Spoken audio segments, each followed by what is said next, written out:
اعوذ باللہ من الشیطان الرجیم بسم اللہ الرحمن الرحیم۔ جس کا دل زندہ ہے، جس نے قرآن پڑھا اور جس کی عقل اس قابل ہے کہ وہ کائنات کے کرشموں پر غور کر سکے، قرآن مجید کا مقصد معلوم ہونے کے بعد دل میں یہ خیال تو ضرور آتا ہوگا کہ آخر اللہ تعالیٰ کون ہے۔ سنو، اس کی ذات کا سمجھنا تو عقل کا کام نہیں ہے۔ اللہ تعالیٰ نے اپنے متعلق قرآن میں فرمایا ہے، اللہ تعالیٰ ایک ہے اور وہی عبادت کے قابل ہے۔ اس کی ذات میں اور اس کے کاموں میں کوئی شریک نہیں، نہ اس کی کوئی اولاد ہے نہ وہ کسی کی اولاد ہے۔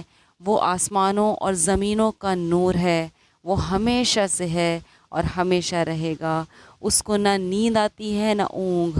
آسمانوں اور زمینوں میں جو کچھ ہے سب اسی نے پیدا کیا ہے، بغیر اس کی مرضی کے کوئی اس کے سامنے کسی کی سفارش بھی نہیں کر سکتا۔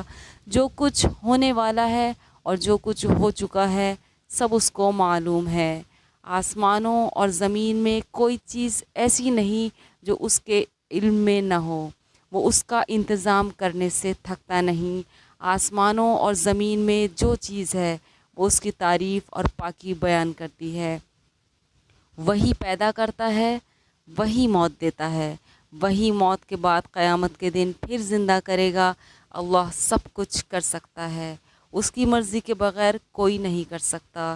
جہاں کہیں ہم ہوتے ہیں وہ ہمارے ساتھ ہوتا ہے، وہ ہمارے دلوں کی بات بھی جانتا ہے، وہی سب کو رزق دیتا ہے، جس کو چاہے تھوڑا، جس کو چاہے بے حساب۔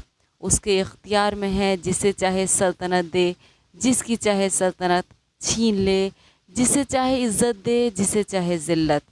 دین و دنیا کی سب بھلائیاں اسی کے ہاتھ میں ہیں۔ وہی اولاد دیتا ہے، جسے چاہے بیٹے دے اور جسے چاہے بیٹیاں، جسے چاہے دونوں اور جسے چاہے کچھ نہ دے۔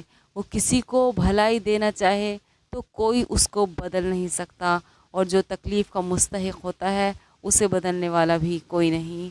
اس نے آسمان، سورج، چاند، تارے، زمین اور ان کے درمیان جو کچھ ہے سب کو ہماری خدمت پر لگا دیا ہے۔ اسی نے ہماری اچھی اچھی صورتیں بنا دیں۔ اس نے ہم کو اس لیے پیدا کیا کہ اس کے عبادت اور فرما برداری کریں۔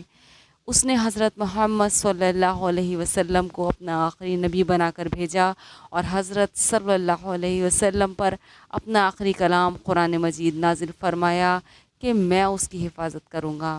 ہم کو بتایا ہے کہ ہم خود بھی قرآن مجید پڑھتے رہیں اور دوسرے لوگوں کو بھی سمجھاتے رہیں۔ یوں تو کائنات میں جتنے درخت ہیں سب کا قلم بنا دیا جائے اور جتنے سمندر ہیں سب کی سیاہی بنا دی جائے تو بھی میرے رب کی تعریف اور اس کی صفتیں بیان نہ ہو سکیں گی۔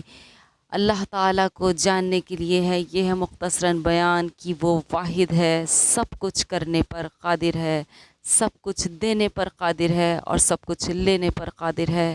جزاک اللہ خیر۔